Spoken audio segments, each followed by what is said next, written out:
बाबा की कृपा, करुणा, दया कि इस मानव के शरीर को पाने के बाद हम अपना चित्त, मन, बुद्धि, वृत्ति भगवान शिव को प्रदान कर रहे हैं। बड़े भाग्यशाली हैं श्री रामेश्वर लाल, श्रीमती सोवन देवी जी बांगड़, पुत्र श्री राजेश, श्रीमती बिनाका जी बांगड़, जो सिडनी ऑस्ट्रेलिया में रहकर भगवान शंकर की पावन कथा को ऑनलाइन कराकर संपूर्ण विश्व का कल्याण कर रहे हैं। संपूर्ण जगत के उद्धार के लिए इस कोरोना महामारी से जो जीव अनायास चले गए, उनके लिए भी विद्वान ब्राह्मणों के द्वारा श्री शिवाय नमस्तुभ्यम का जाप, महामृत्युंजय अनुष्ठान एवं शिव महापुराण का मूल पाठ, देवी भागवत का मूल पाठ, श्रीमद् भागवत का मूल पाठ,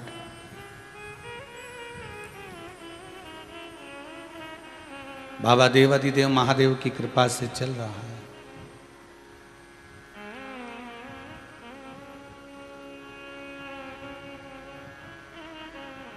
चार महीने पाठ का, अनुष्ठान का, मंत्र जाप का ब्राह्मणों द्वारा निश्चित निर्मित किया है। बाबा कराने वाला, बाबा ही करने वाला है। आज प्रतिनिधि के रूप में विराजमान विटले सेवा समिति के ही कर्मठ कार्यकर्ता श्री राजू जी मंत्री, धर्मपत्नी समेत एवं ऑस्ट्रेलिया से बांगड़ परिवार के बेटी बहुरानी जो बिनाका जी हैं, उनके मम्मी पापा, माता पिता भी आज यहाँ पर हुए। अपने घर में रहकर देवादिदेव महादेव की आराधना करना ना भूलें।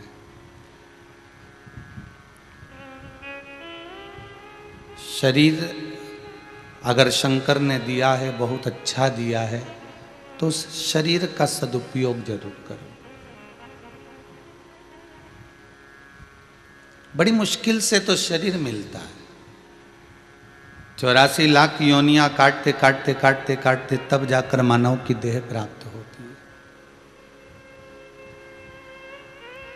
और उस मानव की देह को पाने के बाद भी अगर हम भगवान का भजन ना कर पाए, उसका स्मरण ना कर पाए, उसकी सेवा ना कर पाए, तो यह हमारा जीवन बेकार है।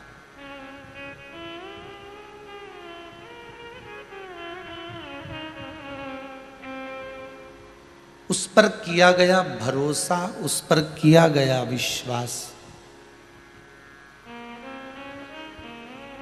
दुनिया में कभी तुम्हें हारने नहीं देगा। तुम कभी नहीं हार सकते।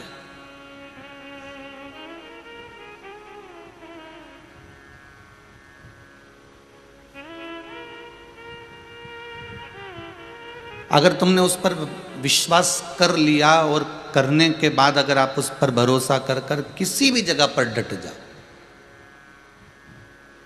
चाहे वो कार्य हो, चाहे दुकान हो, व्यापार हो, व्यवसाय हो, नौकरी के लिए अप्लाई कर रहे हो या किसी भी चीज में लगे। आज गुप्त नवरात्रे का प्रथम दिवस है।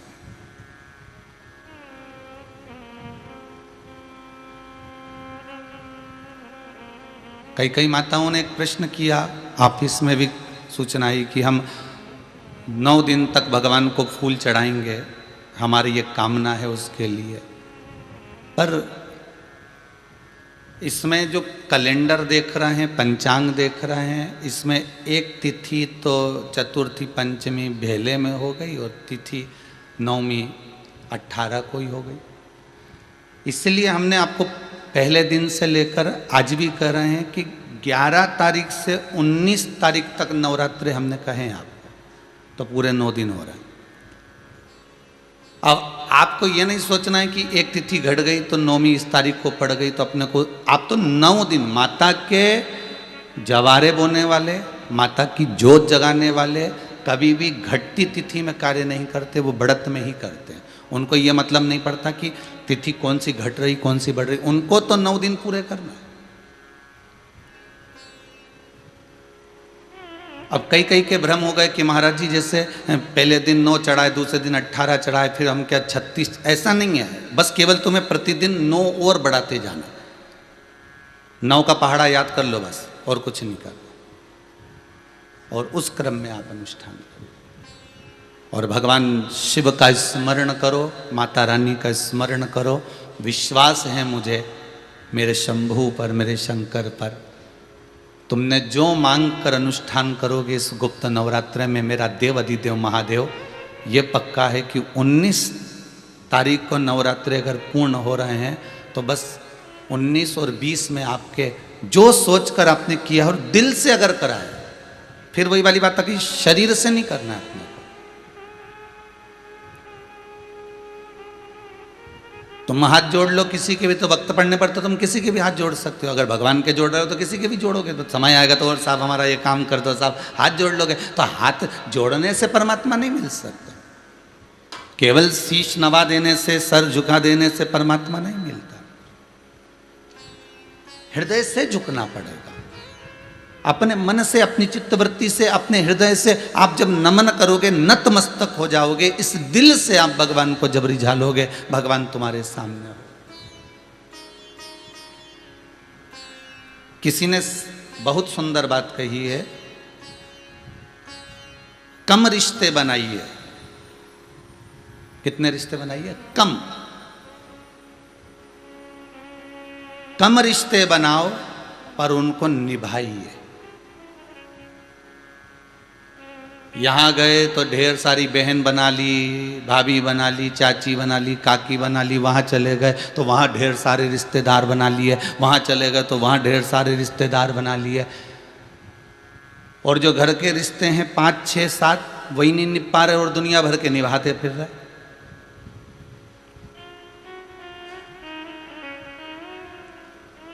रिश्ते कम बनाओ पर उनको निभाओ ज्यादा। ज्यादा रिश्ते हो जाएंगे तो निभा नहीं पाओगे। उसी तरह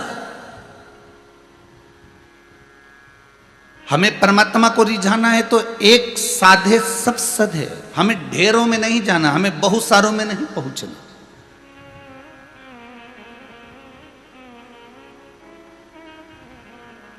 हमें बरसाती मेंढक नहीं बनना कि थोड़े समय के लिए हमने इनको रिझा लिया, थोड़े समय के लिए हमने उनको रिझा लिया, थोड़े समय के लिए हमने इनको रिझा लिया। बरसाती मेंढक करता क्या, पानी चालू हुआ ने टट्टर करना चालू कर देता है। उसी तरह जैसे ही कहीं का भजन वाला मिल गया तो भजन कर लिया, कहीं कहीं वहाँ चले गए, कहीं वहाँ चले गए, कहीं वहाँ चले गए।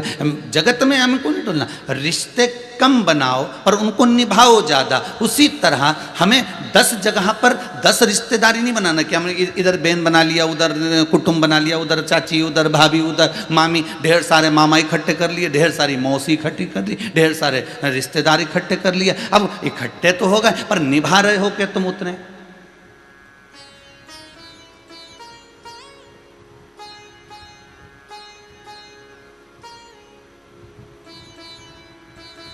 गुरु पूर्णिमा पर कई लोग आते हैं और कहते हैं हमको गुरु बहन भाई बनना है। तो हम उनसे पूछते हैं तुम्हारी बहन नहीं है क्या? और कि है? तुम्हारा भाई नहीं है क्या? है, सब है। पर हमने किसी के मुख से सुना था कि गुरु बहन भाई बनना चाहिए। अरे शिव महापुराण की कथा कहती है कि अगर गुरु ने मंत्र दिया है, किसी स्त्री को दिया, किसी पुरुष को दिया, किसी बच्चे को दिया, किसी को भी अगर गुरु ने मंत्र दिया तो वो तो आप मंत्र एक साथ नहीं भी सुनोगे तो भी गुरु बहन भाई कहलाओगे। तो भी मंत्र ना भी सुनोगे तो वो आपका है।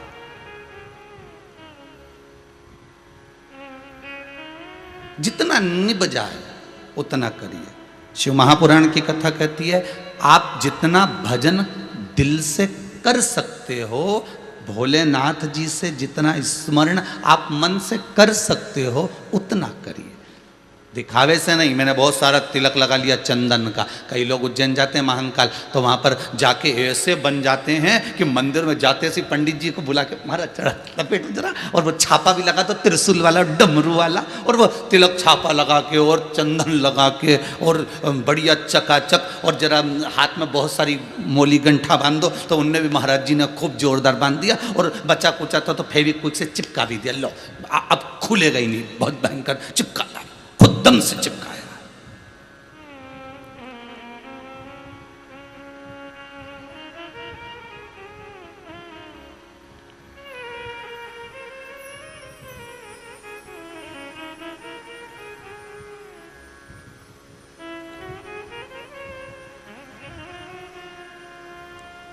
जिस परमात्मा का बंधन हम हाथ में बांधें, जिस परमात्मा का बंधन हम कमर में बांधें, जिस परमात्मा का बंधन हम गले में बांधें, जिस परमात्मा का बंधन हम अपने हृदय स्थल में बांधें, ध्यान रखना, जितने दिन तक आप उस परमात्मा का स्मरण करते रहते हो, जितने दिन तक आप उस परमात्मा से जुड़े रहते हो, जितने दिन तक उस परमात्मा में आपकी चित्त वृत्ति लगी रहती है, बंधन भी उतने दिन तक आपके गले में, हाथ में, कमर में बंधा रहता है। नहीं तो बंधन भी अपने आप खुल खुल कर फेंका जाता है। उसको फेविक्विक से चिपकाने की जरूरत नहीं पड़ती। फेविक्विक से तो तुमने इसलिए चिपकाया कि जगत को दिखाना था कि मैं गया था महाकाल में, गया था विश्वनाथ में, गया था ओमकारेश्वर, मैंने वहाँ पर पूजन करी, मैंने वहाँ तिलक लगाया, वहाँ चंदन लगाया, और जोरदार मैंने बहुत बढ़िया, ऐसा जोरदार। बिहारी जी में जा रहे हो और बांके बिहारी जी के लिए माला ले रहे हो, तो तुम्हारे मन में ये भाव नहीं आना चाहिए कि माला तो मुझे बिहारी जी को देना है, परंतु माला दूसरी वहाँ से वापस लेके अपने गले में पहनना। आधे से ज़्यादा लोगों की सोच ये हो गई कि बिहारी जी के लिए माला नहीं खरीदते, वो अपने लिए खरीदते हैं। ये बड़ी वाली माला कितने की, कमल की माला कितनी है, कितने की है, ये कुंदन की माला कितने की है, ये वैजंती की माला कितने की है, वो बिहारी जी के लिए नहीं ले रहे। आजकल एक नया लोगों को एक फैशन चालू हो गया कि हमें बिहारी जी को तो केवल दिखाना है, हमें बिहारी जी को तो केवल सामने ले जाकर रखना है, बाकी की माला हमको पहनना है।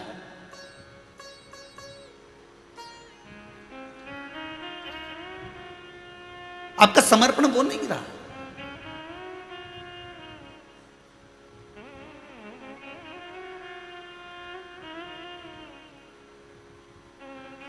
हमें बिहारी जी को माला पहनाना है, ये तुम्हारा भाव होना चाहिए। हमें माला समर्पण करना है, ये तुम्हारा भाव होना चाहिए। हमें बिहारी जी से वापस लेकर अपने गले में नहीं पहनना। और पेन भी लोगे तो ईमानदारी की बात बताना, आधा घंटा 1 घंटा डब्बा मिठाई का लेके माला पहन के तुम तान के सीना चले तो जाओगे, गाड़ी में बैठ भी जाओगे, और वो माला निकाल के बाद में गाड़ी में पटक दोगे, गाड़ी में से निकालोगे कहीं कोने में पटक दोगे, कोने से निकालोगे कहीं ले जाकर फिर पटक दोगे। तो फिर ये दुर्वासा जी का चरित्र भी तो याद रख लो। भगवान विष्णु का दर्शन करने के लिए गए और भगवान विष्णु के गले की माला लेकर आ गए बाबा, और जैसे ही सदगुरुदेव दुर्वासा बाबा माला लेकर आ रहे, माला इंद्र को पसंद आ गई, तो इंद्र ने वो माला ले ली। इंद्र से वो माला ऐरावत ने ले ली। ऐरावत ने वो माला घुमाकर कहीं फेंक दी। वहीं से गुरुदेव निकल कर जा रहे थे और उन्होंने वो माला जमीन पर पड़ी देख ली। शिव महापुराण के इससे पहले चरित्र को अगर आप उठाकर देखेंगे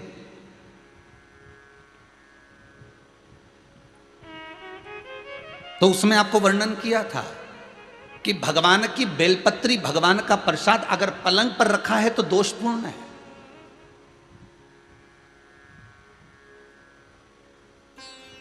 वो दोषपूर्ण है।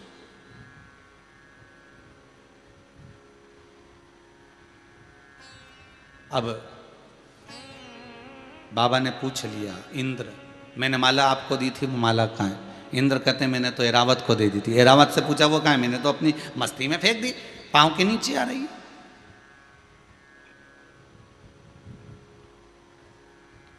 मैं तुझे श्राप देता हूं इंद्र, तो तेरी सत्ता के विमुख होगा। जितना तुझे तेरी सत्ता से प्रेम है इंद्र, तुझे अपना सिंहासन प्रिय है, मैं तुझे श्राप देता हूं कि तेरा वो सिंहासन तेरा छूट जाएगा। माला का अंतर देखिए, जिस माला को आप लेकर बड़े खुश होते हो, वो माला अगर सही जगह नहीं जाती, जिस भगवान की बेलपत्री को लेकर आप खुश होते हो, वो बेलपत्री सही जगह नहीं जाती। जिस प्रसाद को लेकर आप खुश होते हो, वो प्रसाद अगर सही जगह नहीं जाता तो उसका फल क्या भोगना पड़ता है वो देखिएगा।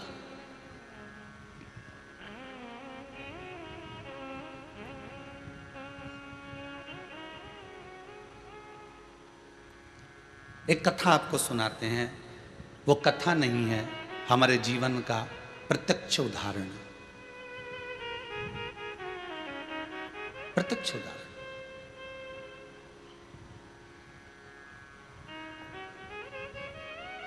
भवानी मंडी में भंवरलाल जी शर्मा रहते हैं, शायद वो कथा सुन रहे होंगे।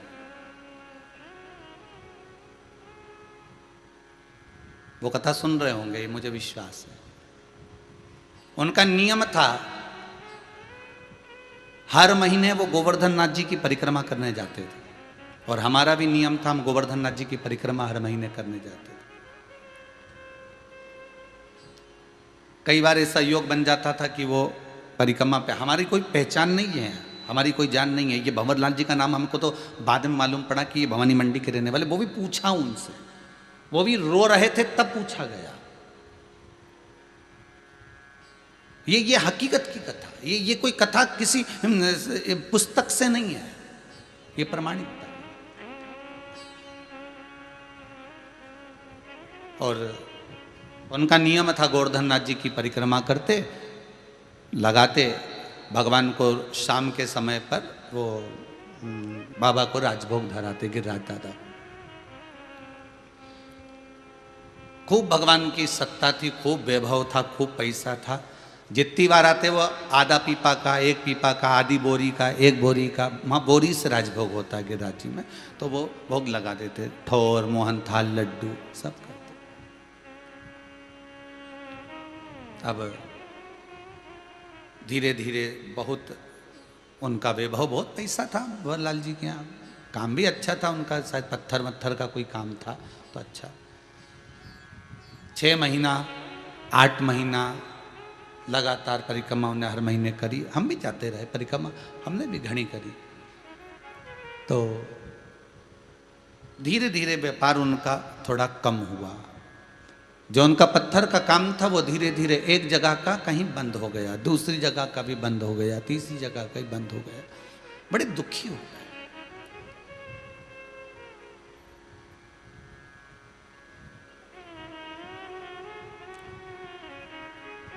पूंछरी के लोटे के पहले मुकुट शिला आती, उस मुकुट शिला पर हम बैठे हुए थे और ये भैया निकल कर जा रहे थे, और आज ये दोनों पति पत्नी की आंख में आंसू भरे हुए थे परिक्रमा करते करते। अब मुख से निकल गया, भैया आप कौन हो, क्यों रो रहे हो? और वो भी गिरिराज दादा की शरण में रो रहे हो। जब व्यक्ति भगवान की शरण में रहता है, भोलेनाथ की शरण में रहता है, ठाकुर की शरण में रहता है, मेरे कृष्ण की शरण में रहता है, मेरे गोवर्धन नाथ जी की शरण में रहता है, मेरे राम की शरण में रहता है, तो उसकी आंख में तो आंसू आना ही नहीं चाहिए। फिर आप क्यों रो रहे? अरे महाराज, धोती तो पहने ही थे हम। तो कहा, अरे महाराज, बहुत पहले की बात है, लगभग हो गए होंगे 8-10 साल, आज याद आई है तो बता दें। अरे महाराज, बड़े दुखी हैं, क्या हो गया? हर महीने आते हैं, बाबा बहुत सुनता था, खूब वैभव था, परंतु अब कुछ बचा नहीं है। अब तो भगवान को हम भोग भी नहीं लगा पा रहे, वो स्थिति। फिर भी हम लगाते तो हैं, थोड़ा बहुत जो बन जाता। हमने कहा कुछ नहीं, गिरिराज बाबा से विनती करो, ऐसी दशा क्यों लाकर छोड़ दी? दुख दिया है आपने तो सुख भी तो आप दोगे। आप विनती करो बाबा से कि ऐसा समय क्यों लाए हो, ये समय आखिर किस लिए आया? महाराज विनती तो हम हर बार आते हैं, हर बार करके जाते हैं।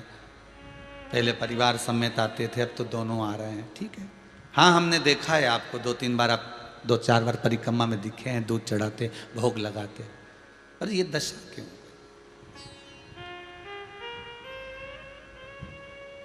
चल दिया हमारे साथ में, हम भी साथ में चलते चलते पूंछरी के लोटे के अंदर वाले रास्ते से निकलते निकलते जतिपुरा पहुंच रहे हैं। तो उनसे बात करी, क्या करते हो आप यहाँ आते हो? तो हम बढ़िया सुबह ट्रेन से उतरते हैं, बढ़िया नहा धो के होटल आदि में, और भगवान की परिक्रमा करते हैं। दूध वगैरह चढ़ाना है, पूजन करना है, अर्चना करना है, अंग वस्त्र वगैरह सब पहना के शाम के समय बाबा का कुंभड़ा कर कर दूसरे दिन हम निकल जाते हैं। अच्छा, बस अब इसमें क्या गलती हो रही है ये पता नहीं है। वो गलती कौन सी है?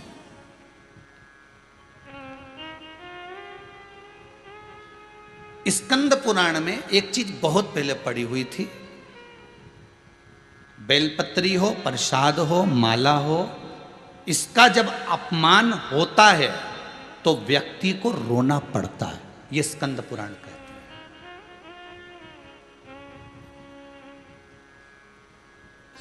और इसलिए आपको बीच में एक बार कहा था, सबसे ज्यादा नरक में कौन पड़ता है?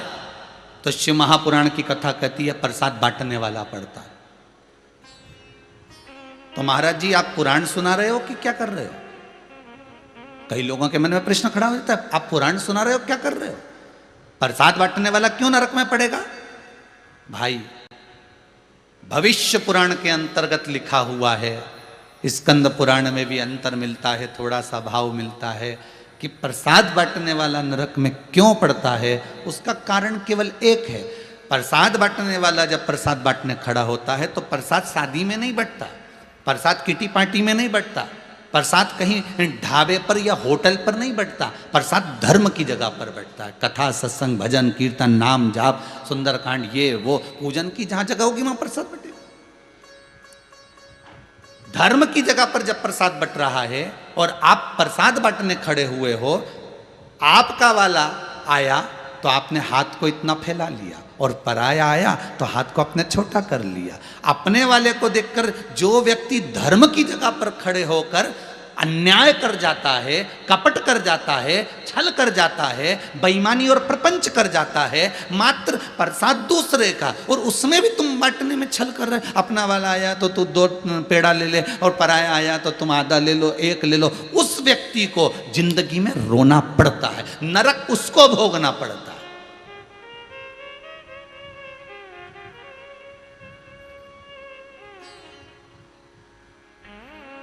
गुरुजन, ब्राह्मण जन, बड़े बड़े संत, महात्मा, सन्यासी कभी प्रसाद नहीं बांटेंगे। आप प्रसाद का पात्र लाएंगे, वो हाथ लगाएंगे, आप ही बांटो, आप ही जाओ, हम काय को जानना रखो स्वर। संत, साधु, सन्यासी, तपस्वी, साधक, उपासक कभी प्रसाद नहीं बांटते। वो तो पात्र लाओगे, हाथ को लगाएंगे और कह देंगे आप लोग बांट लीजिए, आप बांटो आपस में, हम नहीं बांटेंगे। हाँ, कोई फल रखा हुआ है, आखा की आखा तो उठाकर दे देंगे, जितने लोग होंगे उनको ले जाओ, ये केला ले जाओ, ये सेव फल ले जाओ, सबको दे, पर वो प्रसाद बांट। हमारे शास्त्र कहते हैं कहीं ना कहीं इंद्र से माला का अपमान हुआ, इसलिए इंद्र को सत्ता विमुख होना पड़ा।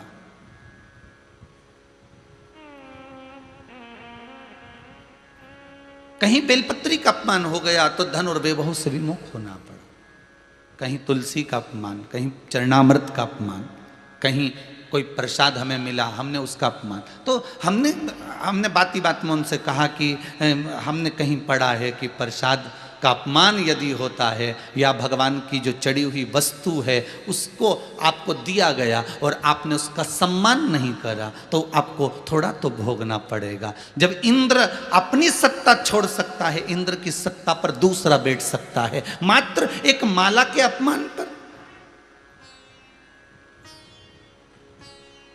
मात्र एक माला के अपमान पर इंद्र को अपनी सत्ता छोड़ना पड़ती है। तो क्या अपने को नहीं भोगना पड़ेगा?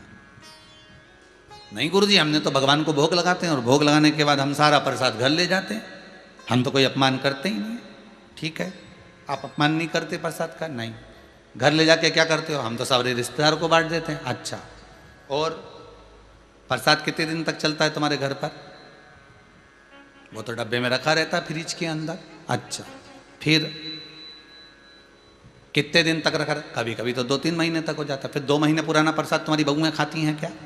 तुम्हारा बेटा खाता है क्या? तुम खाते हो क्या? तुम्हारी पत्नी खाती है क्या? नहीं।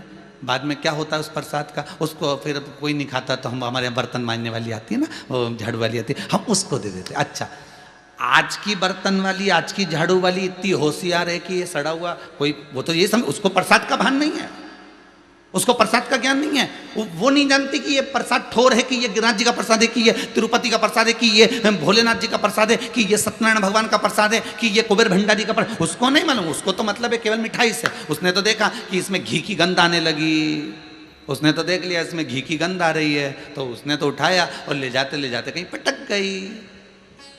उसने तो माला तो इंद्र को दी थी, इंद्र ने ऐरावत को दी, ऐरावत ने नीचे पटकी। दुर्वासा बाबा को अगर श्राप देना था तो उस ऐरावत हाथी को देना था, फिर इंद्र क्यों लगा? क्योंकि प्रसाद वो लेकर आया था। श्राप उस इंद्र को क्यों लगा? क्योंकि वो लेकर आया था, वो मांग कर लाया था। इसमें ऐरावत हाथी का दोष नहीं है, इसमें ये काम वाली का दोष नहीं है, इसमें नौकरानी का दोष, सेविका का दोष नहीं है। दोष आपका है। या तो आपको जितना खाना था उतना लेकर जाना था और उतना भोग करना था, आपने कहीं फ्रिज में रख दिया होगा, आखिरी में वो सड़ता रहा, तड़ता रहा। प्रसाद का मतलब आप लोग जानते होंगे, प्रसाद का मतलब होता है प्रभु का साक्षात दर्शन। प्रसाद, प्रभु जिसमें सदा विराजमान है। हम प्रसाद क्यों लेकर आते हैं? कि हम जिस तीर्थ का दर्शन करने गए हैं, परमात्मा हमारे साथ थोड़े दिन के लिए हमारे घर में रहे। परमात्मा हमारे साथ थोड़े दिन में घर में रहे। प्रसाद का मतलब ये है। कभी कभी आप भी अपना स्मरण करना कि आपको दुख क्यों आ रहा है, आपका व्यापार क्यों नहीं चल रहा, आपका काम धंधा क्यों ठप पड़ा हुआ है। दुनिया की दुकान चल रही है, कोने में पड़ी हुई छोटी सी छोटी दुकान चल रही, तुम्हारी दुकान क्यों नहीं चल रही? और पहले तो खूब चलती थी, पहले तो तुम सत्ताधिपति थे, पहले तो तुम्हारी प्रॉपर्टी थी, पहले तो तुम्हारी दौलत थी, पहले तो तुम जहां काम करते थे ढेरों काम कर लेते थे, तुम्हारे पास में इतना धन इतना वैभव था कि चारों तरफ से पैसा आ रहा था। आज कौन सा ऐसा काम हो गया, आज क्या कारण हो गया जो हमको धन से भी हम परेशान हो गए और तन से भी हम परेशान हो गए, रोग भी हमको घेरते जा रहा है और धन भी जाते जा रहा है। घर में 4 सदस्य हैं, चारों दुखी हैं, कोई बड़ी बीमारी हमारे यहाँ घेरती चली जा रही है। उसका कारण प्रसाद तुम्हारे यहाँ आया होगा, उस प्रसाद का अपमान जरूर हुआ होगा, उसको निकालना, सोचना, एकांत में बैठना और विचार करना। हमने भंवर लाल जी का नाम नहीं जानते थे, हमने उनसे कहा जरूर आपके यहाँ कोई ना कोई कुछ ना कुछ अपमान हुआ है। हमने पढ़ा है कहीं कि प्रसाद का अपमान परमात्मा सहन नहीं कर पाता।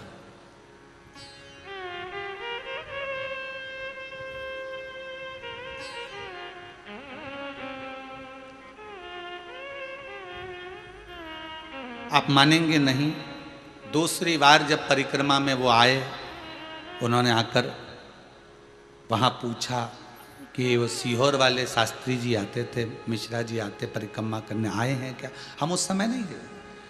वहाँ के ब्राह्मणों ने बताया, पंडाओं ने, कि पूछ रहा थे कोई भंवर लाल जी आए थे। एक बार नहीं मिले, 2-3 महीना फिर एक बार मिलना हो गया दिवाली के समय पर। तो उन्होंने कहा, गुरुदेव गलती मेरी पत्नी से और मुझसे, हमसे हुई है। वो प्रसाद हम रख देते थे फ्रिज में और वो प्रसाद बाद में इधर उधर फेंक दिया जाता था। गलती हो गई, उसकी क्षमा क्या है?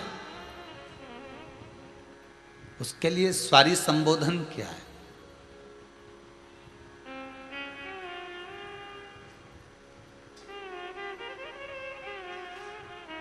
उसके लिए हम क्या कर सकते हैं?